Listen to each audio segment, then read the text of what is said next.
can do it again. All righty. Hello, everybody. All right. So, the lost city of Aratta. Now, it sounds all mysterious. It sounds like we're talking about a place like Atlantis, but actually a lot of ancient cities are lost cities, particularly in Mesopotamia. And this particular one is very important for the shape of the ancient world. They were very influential. And for a lot of time, people thought this was a city that didn't physically exist, that it was a mythical place. And coming into researching it, that's what I thought as well. I had wanted to start writing a story set in the time a little bit before the time of Gilgamesh. So in the time of the semi-divine kings. And one of the big things that was going on there was a struggle with the city of Aratta. So I thought, okay, well, what can I learn about this from the myths? What was this fantastical, mythical, not physically real city?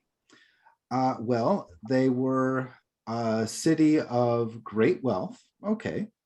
They imported food and they exported tin, at which point I'm like, wait a second, this is a real city. Because the mystery of tin is something that archaeologists have been struggling with for a long time. And what is the mystery of tin?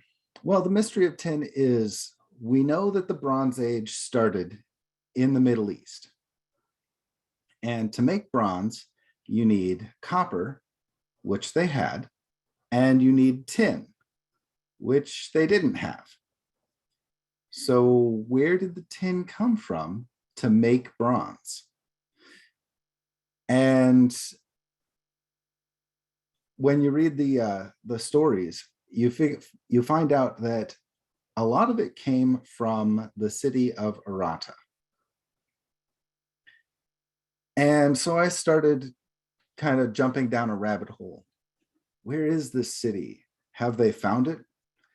And as it turns out, they found it multiple times all over the world. Unfortunately, because it's this major city in Sumerian mythology, whenever they discover an ancient city that's got these great wonders, they're like, oh, we've discovered Aratta. And so that wasn't helpful at all. So I went investigating on my own. So the first clue is tin. Let's share a little picture. Where does tin come from? Well, you got these little dots and you'll notice none of them are in the Middle East. They're all extremely far away.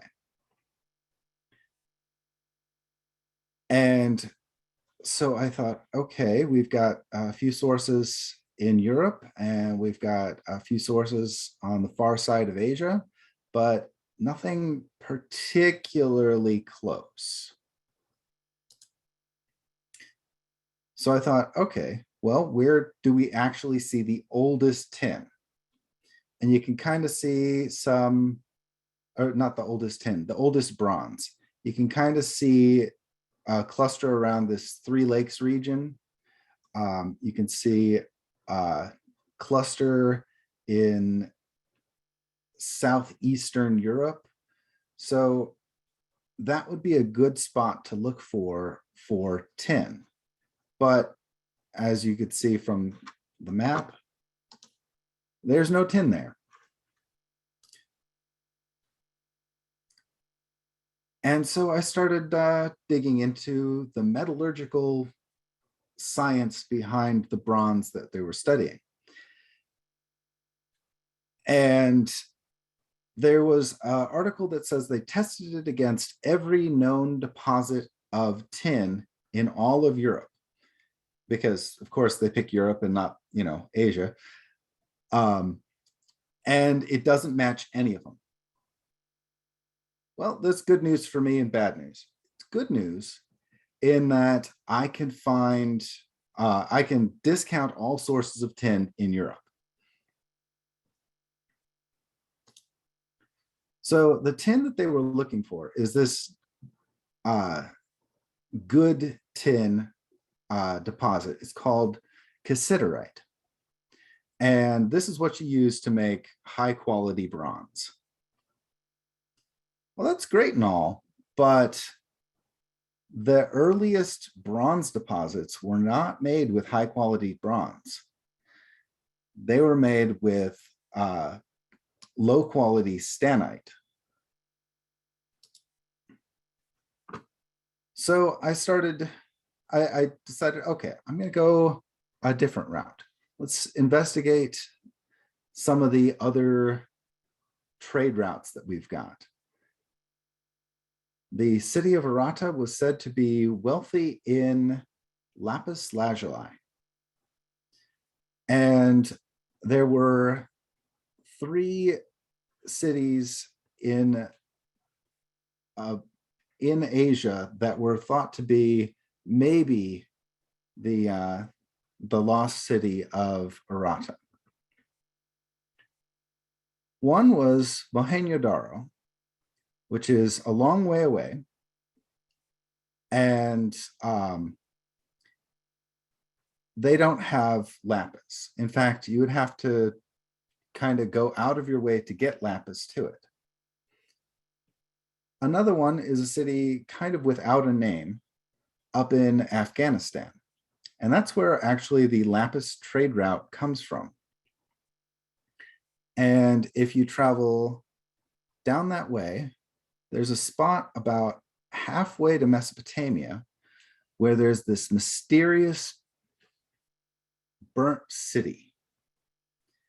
And it's got other cities around it. It's halfway between the Indus Valley and Mesopotamia, halfway between the source of lapis lazuli and Mesopotamia, and they were very big, starting in about 2500 BC, which is too late. So it's an important city. It's a great lost city that they found, but we still don't know what it was called. All we know at this point is that it's not Aratta.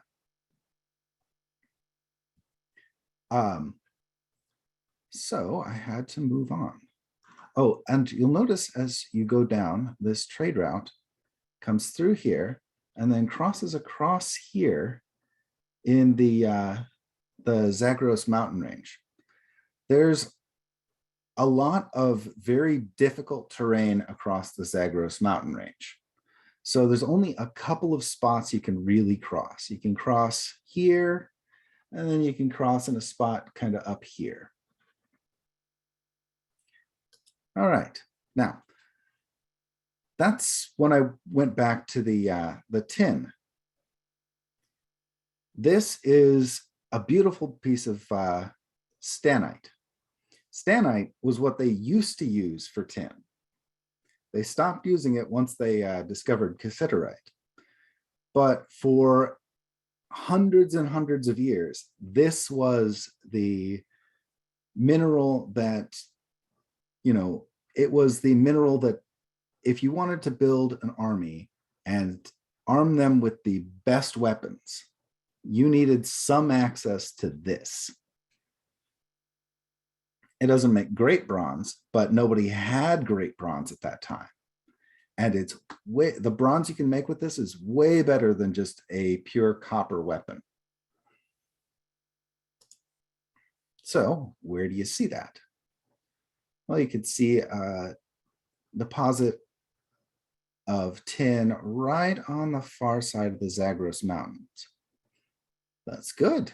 That means we've got at least some sort of tin that you can find in the general area. And then I found out that there's another source that was made a little after this map was made that was found right in the, so you can see on this map the Caucasus and the Taurus Mountains. So there's a little bit of mineral deposits of tin, not as good as this other one, but a little bit of mineral deposits of tin right there.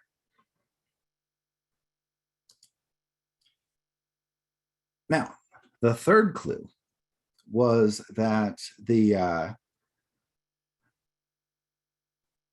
you could get there by water.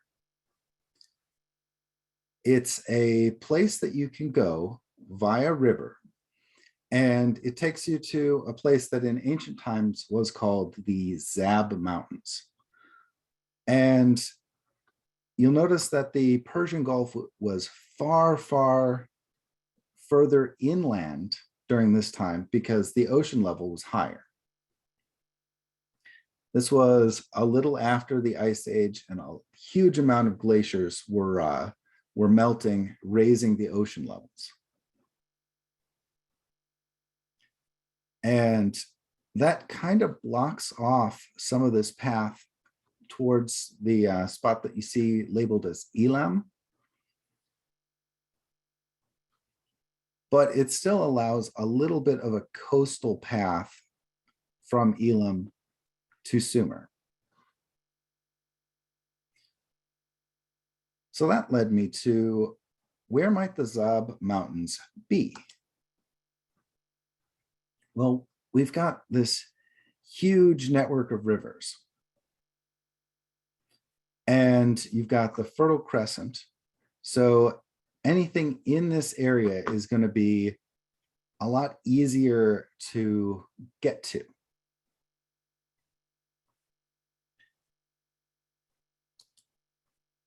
And that led me to an interesting little place. Remember that lesser deposit of tin I said?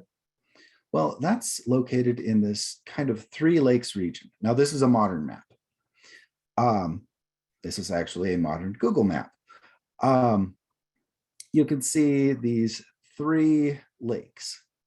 And in ancient times, their water levels were much, much higher.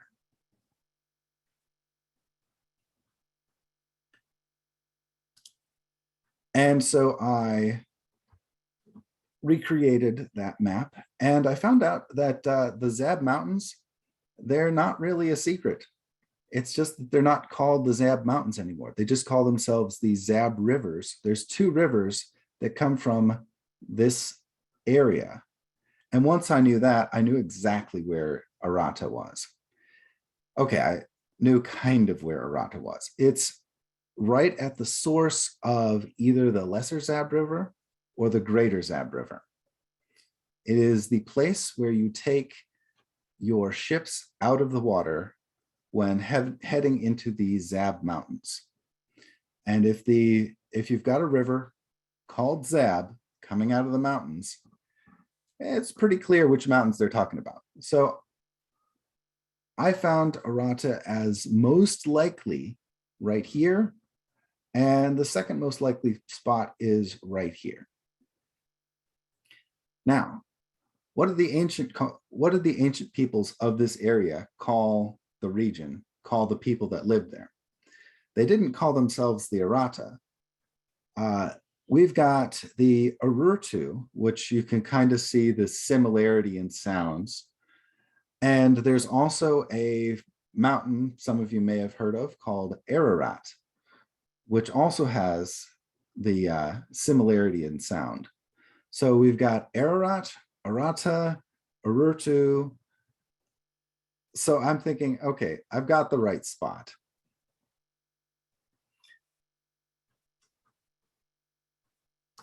But what makes this so important? What makes this just the be-all, end-all of ancient lost cities that all sorts of archaeological discoveries are always saying, oh, this is Aratta, when it isn't?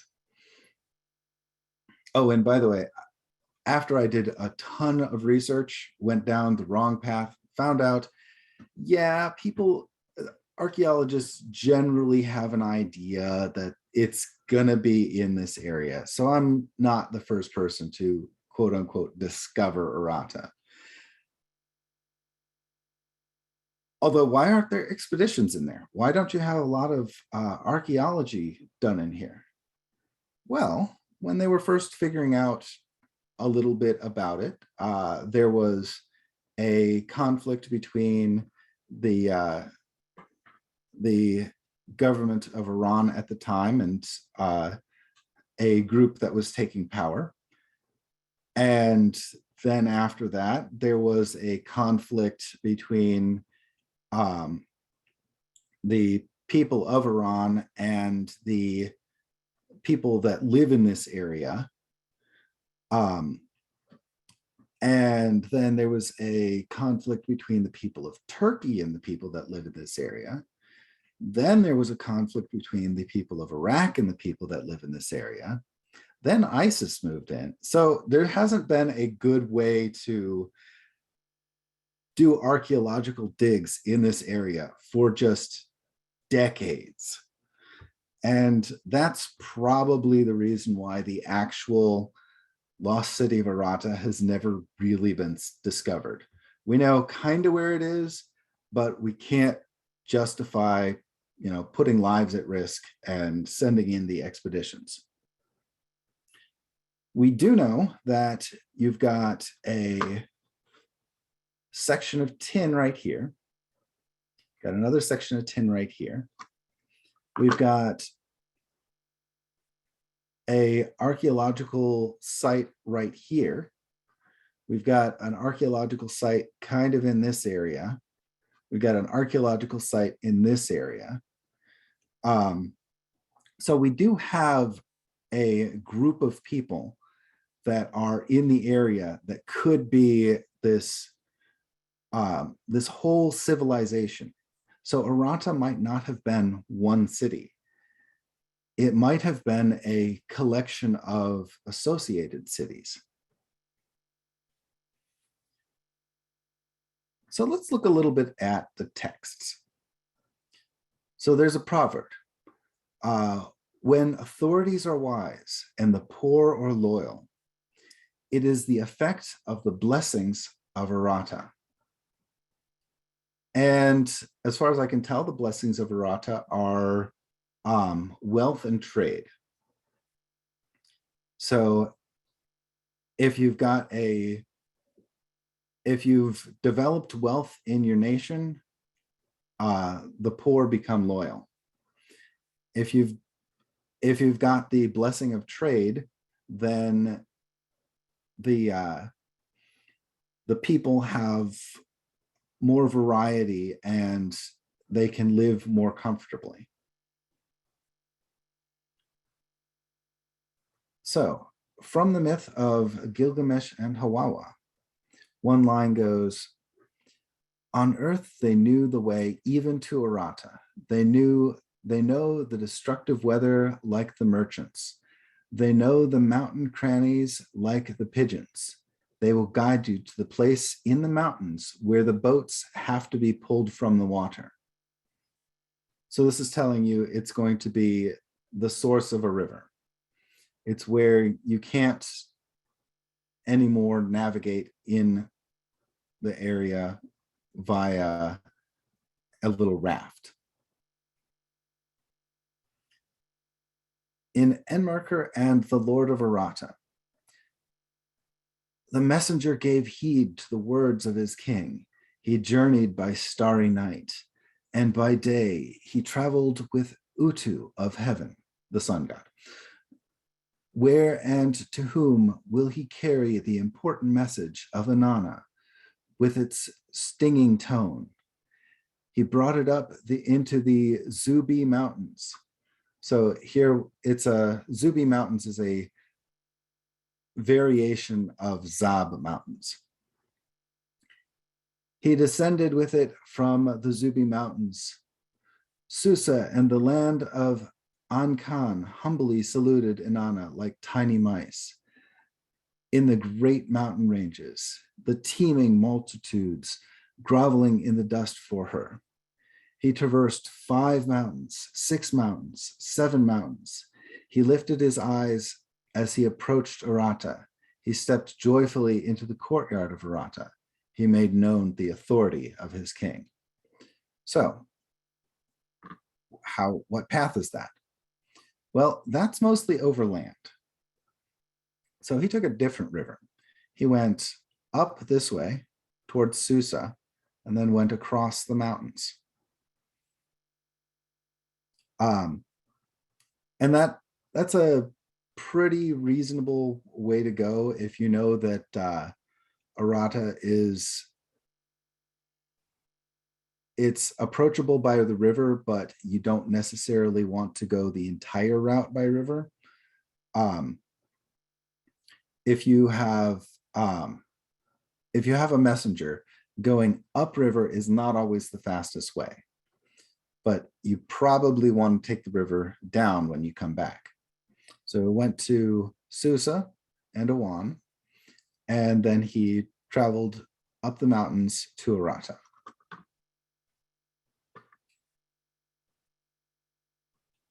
Lugalbanda and the mountain cave. Now, at the time that the king set his mace towards the city, and Merkur, son of Utu, prepared an expedition against Aratta, the mountain of the holy divine powers. He was going to set off to destroy the rebel land. The Lord began a mobilization of his city. And then later on, the little stones of it, shining stones in their glory. Sajkal stones, we don't know what that means. They landed below from crying out in the mountain land Zabu. So again, we've got the Zag Mountains. From its voice, and then we have a bit of damaged text. Open, may my limbs not perish in the mountains of the cypress. And it turns out that roundabouts where we're looking, there are traces that there used to be cypress trees in the area.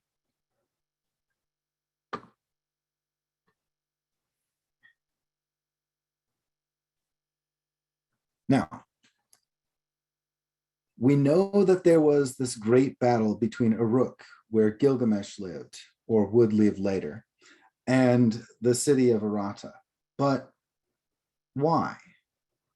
Isn't trade better?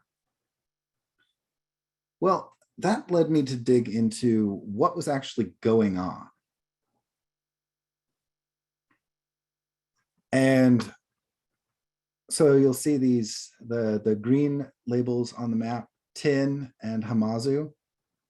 Well, in the myth, Susa had taken the capital city of the Hamazi.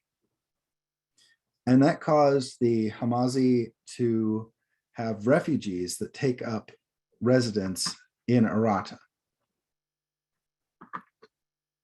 Obviously, they can't take up refugees in Mesopotamia because you have to go through the Elamites to get to Mesopotamia. So that leads them into the opposite direction.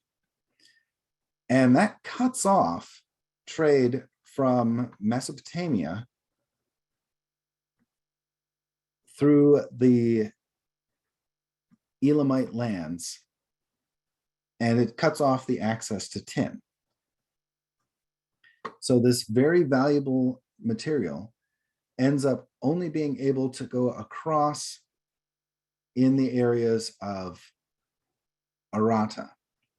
And Aratta has its own tin storehouses. And with this cut off, the lapis lazuli trade route gets diverted from across this area or across this area, and it has to go the long way around through Aratta. So that makes Aratta the one source that anyone, anywhere could get tin and lapis from. And that made it hugely important. That meant that any of the military powers of the day had to have access to Aratta. So imagine you're Aratta and you're trading with Mesopotamia. Now there's two major importers of tin, two cities that want this valuable mineral. There's Kish right down here, and then further down the river, there's Uruk. Well, if you're Aratta, at first you're going to go, okay, well, Uruk's going to buy more. But do I want to go the extra distance just to get to Uruk when Kish is right along the way? No, I'll just trade with Kish. Well, that led to a military rivalry between Uruk and Kish because they were the two cities that wanted tin the most. They were the ones that were going to make weapons. You've got the goddess Inanna, who is cherished in both cities, but in different ways. And a lot of people overlook her aspect as a goddess of war. Well, being a goddess of war, she is not directly, but indirectly a patron of the creation of swords and spear tips and all the things that you would make with bronze. And so Uruk doesn't want to go directly against Kish. So instead, they lead a military expedition to Aratta. And this secures the line of tin from Aratta down into Uruk. And of course, Kish can't let this stand. So what do? Are they going to attack Uruk? No, they're not going to attack Uruk. Uruk has the corner on the tin market. They're going to attack the Elamites and thus open up trade the other way. And they would eventually come to battle, but not for another generation or two. There is a myth where Gilgamesh fights the king of Kish, who might have been a prince of Kish at the time. It's kind of unclear, but Gilgamesh fights this guy and they have this epic battle. The city is under siege and Gilgamesh manages to take control and capture the king of this attacking army. And then he does something interesting. Instead of imprisoning him or executing him or the things that you would expect a king to do to a attacking enemy. No, he says, when I was a young boy, I lived in Kish and your family took me in. Your family was nice to me when I was on the run. And because of this long ago friendship, I am going to release you and you and I are going to be friends. That's interesting. You really don't see that sort of ending in a lot of military stories. And afterwards, yeah, sure, there was still a rivalry between Uruk and Kish, but you no longer had the warfare.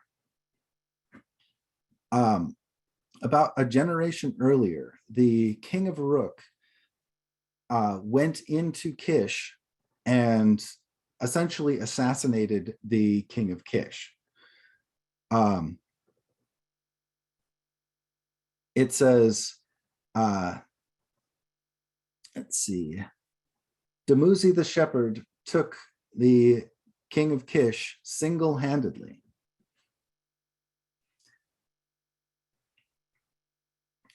Now, there's a little bit more to it. A war is never just about one thing.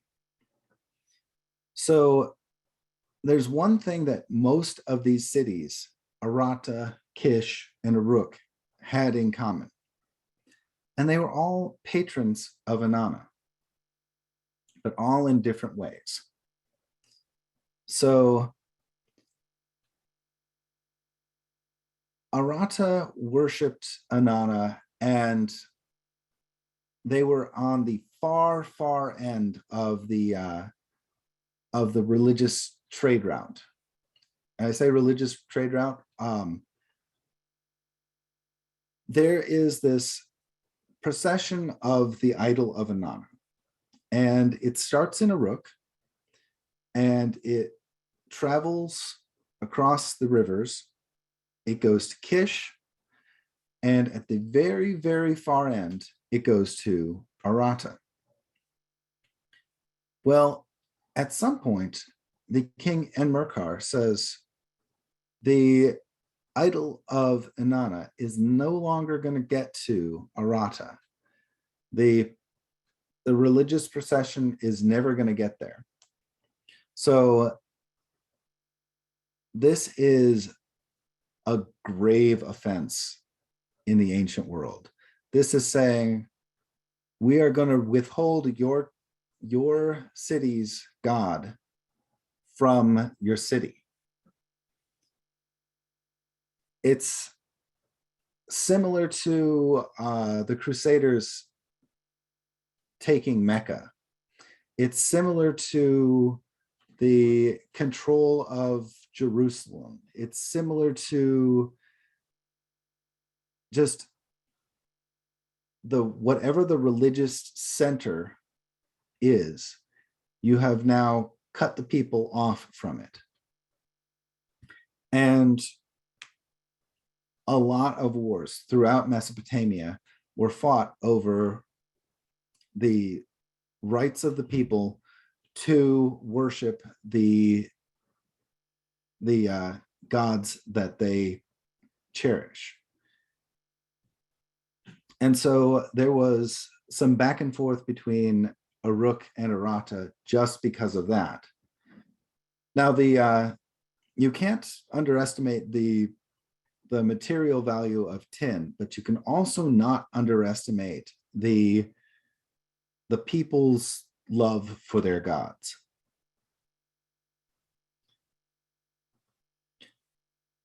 Anyway, so you've got this battle that controls tin and also controls the access to essentially the most popular god in the ancient Near East. And because of this, you've got Aratta and Uruk locked in conflict for about 3 generations.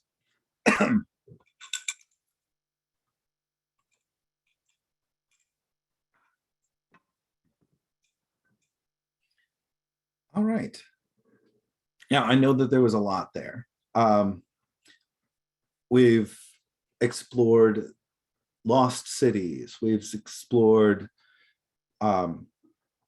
ancient geopolitical alliances. We've explored metallurgy. Oh, one other thing I was going to mention. So I mentioned that the burnt city, that was, I should have mentioned this way back here. Oh, dry throat. Anyway, I mentioned that the burnt city was founded around 2,500 years ago. Well, not 2,500 years ago, 2,500 BC. Big difference. This is coincidental because that's around the time when a lot of the earliest of the Indus Valley language families, the Dravidians, that's when they're thought to have originated. It's also around the time when the quality of tin started to improve in Mesopotamia. So it's additionally also about the same time that the Uruk people started to have their decline. So what we can see long into the future, long after the time of Gilgamesh, we see this shifting in trade route. Now tin no longer is controlled by the local distributors, those minor mines that dug up low quality tin ore. Now it's coming from across the world, but it's so much better quality. Well, that's gonna completely shift the need of the people of Mesopotamia for the products of the Uruk. And so that led to a decline. There was an invasion from the north of Indo-Europeans down into this area. And you get the rise of the Hurrians after that.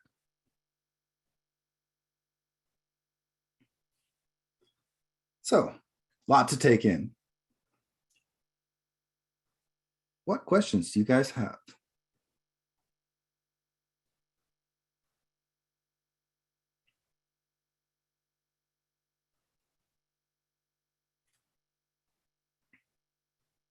Anything you would like to learn a little bit more about? Hi, I'm Michelle. Hello. I have a question. Do you believe that Aratta not taking on the goddess Inanna was the start of the downfall of the worshiping the divine feminine in this area?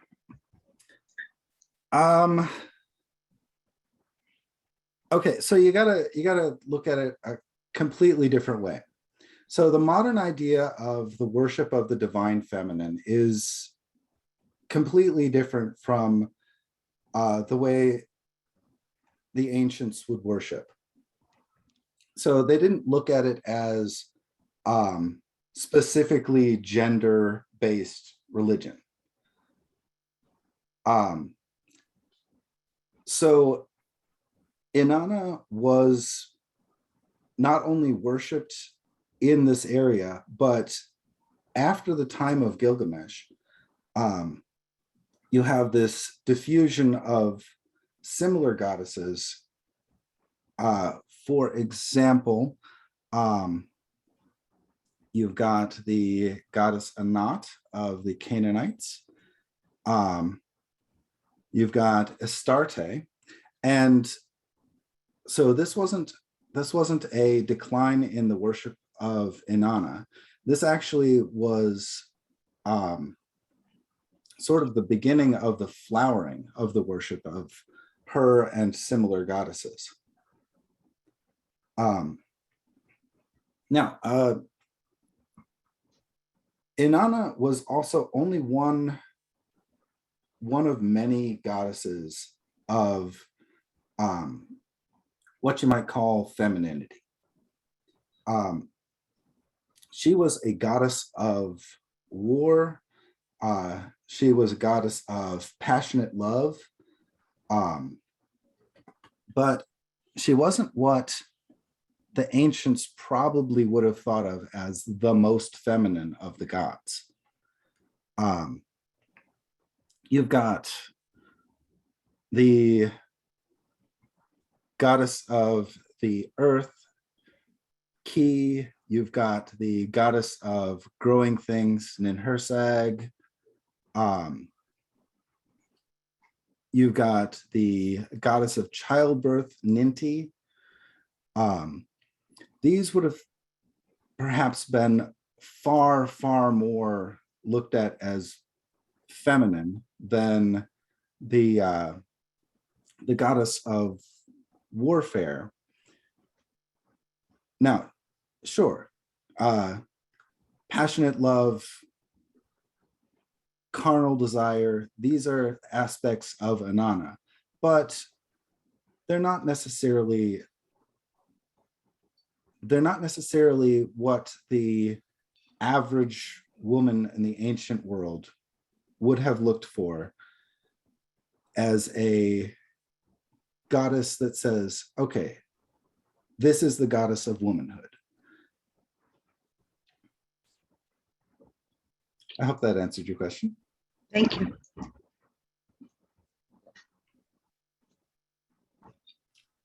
Other questions?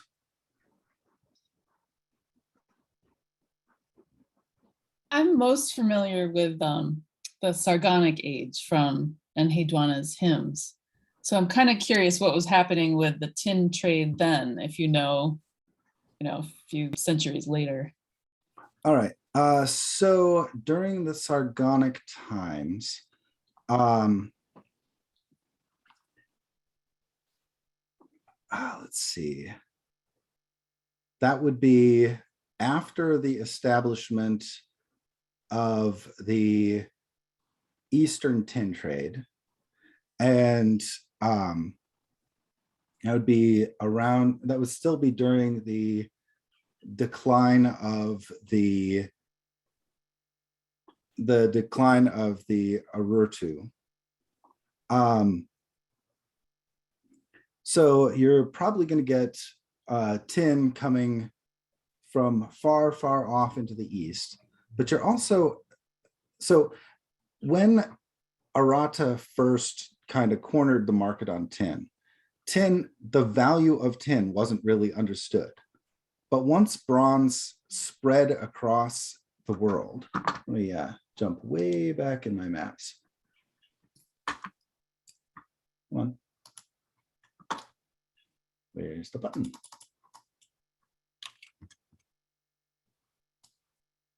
Okay, give me a second. Once the value of tin was understood to be extremely important, that's when they started looking further and further out for valuable sources.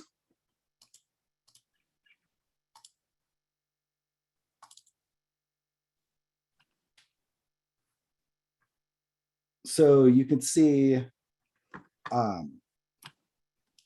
in this map, you've got the amber trade routes, you've got the distributions of tin, or not the distributions of tin, you've got the distributions of bronze. And we know that in northwestern Europe, you've got really good sources of tin, and then far, far off into the east, you've got good sources of tin. So once tin became much more accessible, that allowed no one nation to have a corner on the market. And by no one nation, I mean city-states. Let's see. At that time, I'm wanting to say there was a renewed conflict between the Mesopotamians and the Elamites. And I could pretty safely say that because the Mesopotamians and the Elamites constantly had differences.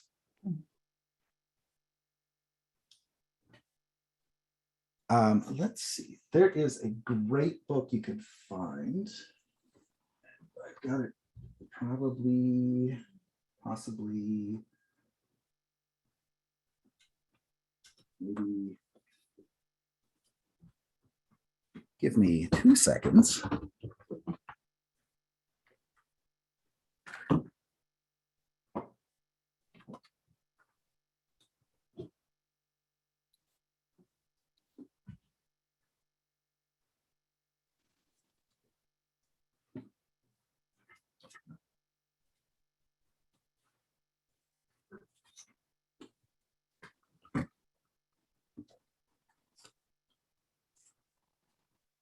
So it sounds kind of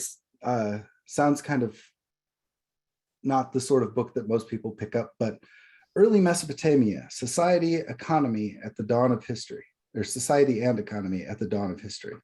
So it can kind of tell you who wanted what from where. And it is by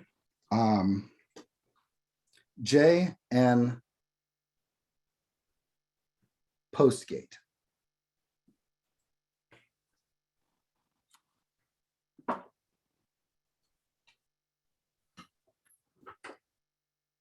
Thought I still had it out because I was looking some stuff up into it earlier.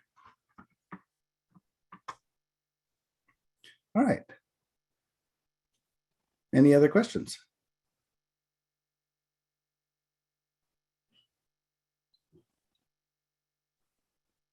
I have one more question. Sure thing. So I mean, correct me if I'm wrong. Like, I kind of associate like a more warlike aspect of Ishtar with northern Mesopotamia, and more Sumerian Inanna with a little bit more of the goddess of love aspect. So I'm kind of wondering if like this source of tin so early from the north, I don't know, could it all be connected with different inflections of like what people valued or worshipped in the goddess? I don't know. It is possible. However, I should point out that that even though Kish was a little bit further up the river, it was still definitely in the Sumerian southern area. And they looked at Inanna as primarily a goddess of war. Now, Uruk is very unique in how, well, I mean, all of Sumer was very sexually open, but Uruk more than anybody else. And I think this actually may have been partially responsible for the flowering of Uruk. So if you want to make a city great, what you do is you welcome in all the people who are different, because this draws in not only those people, but the ideas from the lands that the people come from.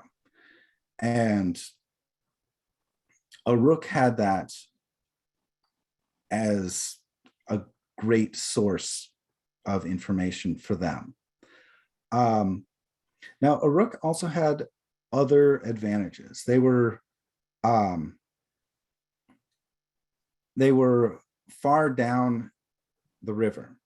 So if you are traveling and you are trading, it's easier to go down the river and stay than to go up the river.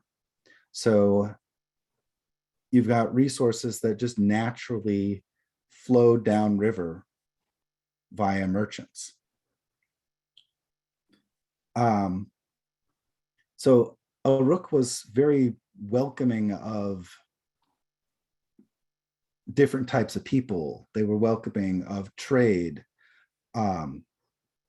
They were closer to the sea than Kish, which meant that they could get different ideas that way. And so, yes, they definitely looked at Inanna as a goddess of warfare, but the whole people were not geared up for war all the time. And as much as you often see history focusing on the nations that are, the greatest at military victories, everything that leads up to them being great at military victories is the ability to avoid war.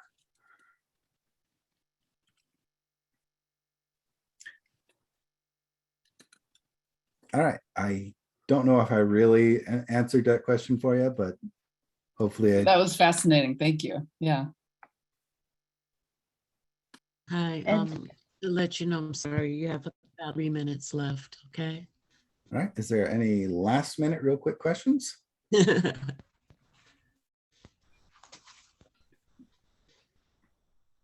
This was fantastic, Ed. I really was so fascinating how you tied everything together and felt like I was in an archaeological dig. Cool. Well, you've been a wonderful audience, and I loved all the questions you guys had. All righty. And so we're about to have another topic of the best practices of modern ritual standards. So if anyone would like to stay on for that, we will be in the same Zoom area. And I want to just thank Edward again for the fascinating talk. Thanks for all your research and energy into Yes. this. Yeah, I'm actually I'm going to be writing a historical fantasy based on all of this. Wow. So look for that in the next few years, because this is a very, very slow book to write. Very cool, definitely. I'll Thanks. be All right. waiting for it. Thank you. All right. Talk to you guys all later. Bye. Ishtar, can you end the recording, please? Yes.